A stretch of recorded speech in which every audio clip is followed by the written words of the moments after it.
Hello everyone, my name is David Tucker and welcome to the course Advanced Git Techniques.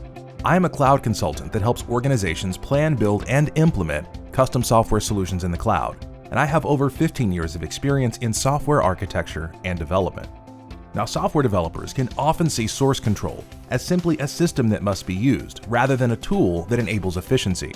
But in this course, Advanced Git Techniques, you will learn how to optimize and automate your workflow with Git by leveraging some of its advanced capabilities. First, we will review the configuration of Git, and then we will review how multiple repositories can be interconnected using Git submodules. Next, we will leverage the tools within Git that help us find defects within our code.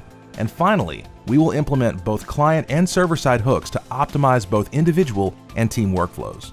When you're finished with this course, you will have the skills to leverage the advanced capabilities of Git that make you and your team more efficient in whatever software you are creating.